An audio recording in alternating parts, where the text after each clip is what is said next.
everybody, and welcome to another video. In this video we're going to be looking at Daughters of Khaine for Age of Sigmar 4th edition. Let's see what Morathi and the Bow Snakes are going to be doing in the new edition.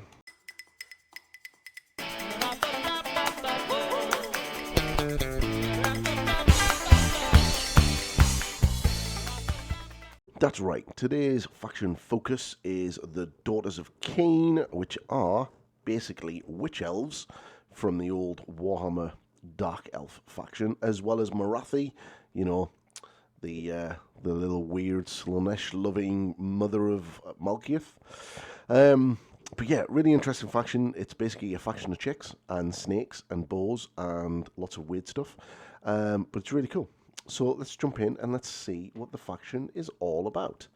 And as you can see, really nice models. Basically, it's like an army of witch elves and Medusas, pretty much. And Morathi is probably one of the coolest models in Age of Sigmar, by far.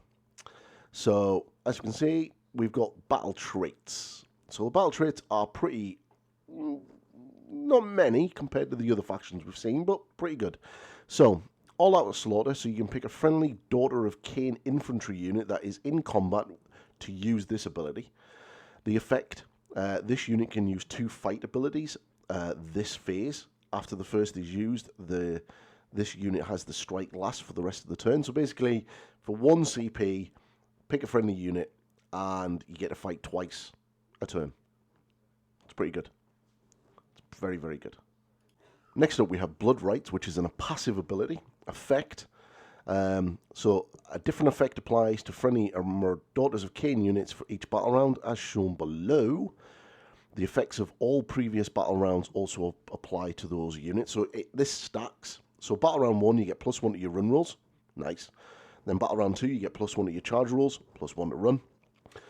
Battle round 3, you get +1 to hit rolls for all units combat attacks, +1 to charge, and +1 to run. And then in round 4, you get +1 to wound for all units combat attacks, +1 to hit, etc, etc. And then in round 5, Frenzied Worshippers, you add 1 to the attack characteristics of this unit's melee weapons. That is pretty damn cool. So, doesn't matter what, you're going to get progressively better as the game goes along, which is really kind of interesting. Kind of like that mechanic. It's a bit like the old sort of like combat drug mechanic thing that the Dark Eldar have in, the Jakari have in 40k, but pretty cool ability. So one of the battle formations is the speed of the Scathborn. So basically, the unmodified charge rules for friendly Medusae and Khaine units, if it's +8, they get strike first for the rest of the turn. It's pretty solid. And then we get to our endless spell, our manifestation, which is one of the faction-specific ones. The Daughters of Khaine do have their own sort of prayers, I believe they are. So it's got a 6-up save, move 12, health of 7, and it's got a banishment of 7, 9 attacks, 3s and 3s, -1 rend, 1 damage, and crit for 2 hits. Pretty good. Also has a 6-up ward, and it flies like every other manifestation. So if this manifestation charges this turn, pick an enemy unit that is in combat with, and then roll the dice on a 3+, ignore positive modifiers to save throws for the target for the rest of the turn. So you can't all-out defense, you can't get cover, you can't get nothing. It's going to smash you. But it's only like -1 rend, so it's not massively great. It's going to be really good against some things like Clan Rats, but coming into Chaos Warriors and stuff on a 3-up save, it's not too bad. But not too, you know, we're not paying points for these things, so hopefully there'll be better ones. So we get Morathi herself. So this is Morathi as in elf form Morathi, not Medusa form Morathi. So she has a 5-up save, she moves 6, she has 6 health and 2 control. She has her weapon and her wings, which are 5 attacks, 3s, 4s, -2 rend, 2 damage, no abilities. She has a 6-up ward, and she's a wizard 3, which is pretty solid. She has a spell called Mirror Dance, which basically means that you're going to get to switch Morathi and the Shadow Queen model around. And it's kind of long and convoluted, but essentially that's what the spell does. So you pick a friendly Shadow Queen that is on the battlefield, make casting roll needing 7+. Place 2 tokens on the battlefield, one directly underneath the centre of this unit's base, one directly underneath the centre of a friendly Shadow Queen's base. Then remove this unit, add the Shadow Queen from the battlefield, and then set them up again so their base overlaps the centre of the token. Then remove the tokens, and if it's not possible to set either unit up on the battlefield, then return them back to their previous positions. Each unit can only be set up in combat with this unit that the other was already in combat with. So you can't get into combat with somebody that you weren't previously in combat with. She has a passive ability called One Soul, Two Bodies. So each time a damage point would be allocated to this unit, it is instead allocated to the Shadow Queen. The Shadow Queen is the big giant monster version of her. You cannot make any further ward rolls for any damage for those damage points. So you can't, because obviously the Shadow Queen model is going to have its own ward save, of course. If this unit would automatically be destroyed by another ability, it is not automatically destroyed. Instead, you apply 3 damage to the Shadow Queen. So you can't hand a duster. As previously in 3rd edition, you still can't hand a duster. So you can't hand a duster here. So, and if you try to do anything like that, it's just going to apply 3 damage to the Shadow Queen. But if the Shadow Queen is destroyed, then this unit is automatically destroyed. And you get +1 to her casting rolls because she's a Supreme Sorcerer. She also is a War Master. So for the Shadow Queen itself, it's a 4-up save, has a 6-up ward, moves 12, 12 health, and a control of 3. And she has a boatload of attacks.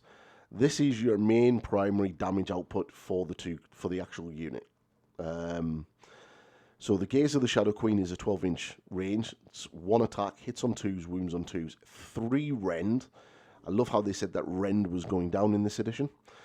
D3 damage and can be D6 damage and can be shooting in combat, which is pretty solid. Then it has Heart Render, which is 8 attacks, 3s followed by 3s, 2 rend, 3 damage, and does critical mortal damage on 6s to hit. Then the Crown of Serpents, which is all of her snakes, so it's 2d6. 4s and 4s, no rend, 1 damage. And then her Tail, which is 1 attack, 3s and 3s, -2 rend, 6 damage. So she absolutely does the pumping. And she's going to be around for at least 4 turns because of the Iron Heart of Khaine. So basically what that means is you're going to only do 3 damage to her per turn. That's it. Can't do any more. You can't Alpha Strike her off the board in 1 turn. You can only do 3 damage. And after you've done 3 damage, that's it. She won't take any more. So you know she's going to be around for at least 4 turns at the most. And then you can get rid of her. The good thing is that she can't be healed. So any damage that the Shadow Queen takes, you can't heal back off her, which is kind of good. She also has the Fury of the Shadow Queen, so you pick an enemy unit in combat with this target and then roll a d3, and on a 2+, inflict the amount of mortal damage on the target equal to the roll. If the models are slain by this ability for the rest of the turn, add 1 to the attack characteristics of melee weapons by friendly Khaine and Medusae units while they're wholly within 12 inches. That's a pretty decent rampage. Yeah, she's going to be as annoying as ever, but the best thing to kind of do is kind of ignore her for a bit and put some shooting damage onto her, get those 3 damage on, and then, you know, turn 4, get rid of her. Easier said than done, but she has only got a 6-up ward save, so I suppose that's saying something. So we have Sisters of Slaughter, which are your crazy witch elves. They've got a 5-up save, move 6, 1 health, 1 control, 2 attacks each, hits on 3s, wounds on 4s, no rend, 1 damage, anti-infantry, +1 rend. So that's where they're going to get the rend from. And they have subtract 1 from hit rolls for combat attacks that target this unit, so they're -1 to hit. And each time you make an unmodified save roll of a 6 for a combat attack that targets this unit, inflict 1 mortal damage back to the unit after the fight ability has been resolved. So any saves that you roll of 6s, you do mortal damage back to the enemy that hit you. It's okay. And they do have a 6-up ward save as well. Now bearing in mind that these guys are also, these ladies are also going to take effect of your blood rights. So they are going to eventually get hitting on 2s and wounding on 3s. And they are eventually going to have 3 attacks each. So yeah, can be pretty scary when they actually come at you fully buffed. Canary Heart Renders, the unit that everyone taken because they pretty much give you a free battle tactic, so hopefully that's gone. 5 up save, 12 move, 2 health, 1 control. They've got bladed javelins, so they've got 12-inch range, 2 attacks, hits on 3s, wounds on 4s, -1 rend, 1 damage, critical auto wounding. And then their javelins in combat is 1 attack, 3s followed by 4s, no rend, 1 damage. So they can be basically set up in the skies, and then during your movement phase, you can deploy them anywhere on the battlefield more than 9 inches from an enemy unit. This is kind of what they're used for, is to drop down and take objectives that are not being protected. And in any shooting phase, if this unit use the shooting ability this phase, this unit can move D6. It cannot move into combat in any part of that move. So you can basically shoot and run away, basically. And it's not counted as a move ability. It's just a move D6. So that's kind of handy. They also have a 6-up ward. And that's pretty much the Daughters of Khaine. They're looking pretty decent.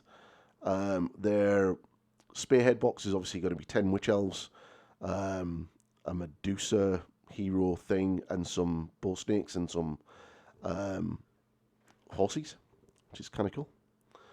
It's a little bit different. They used to have like one of the sort of altars and stuff, but obviously that's changed. They've got for spearhead, they've got a watered down version of the Blood Rites, and obviously the Bloodstalkers War Scroll for spearhead. And tomorrow we're going to be looking at the Lumineth Realm Lords, which we've kind of already seen the Lumineth already in regards to the battle report that was up on that the Warhammer team put up. But yeah, not much in the book in this one, to be fair. Probably the least amount of battle traits that I've seen on a faction so far, but still pretty solid. They're still going to be pretty scary. Morathi is just going to be a pain in the ass as always. And yeah, basically this army is you kind of need to kill them quick, because the more and more the game goes on, the better and better the army gets, and they're going to just start really, really hurting you. So yeah. But that's the video, everybody. If you like what I'm doing, please like, subscribe, and share, and do all that stuff. Check out my members area and my Patreon, and I'll see you tomorrow for Teclis and his Pointy Elf crew. And I'll catch you later. Bye-bye.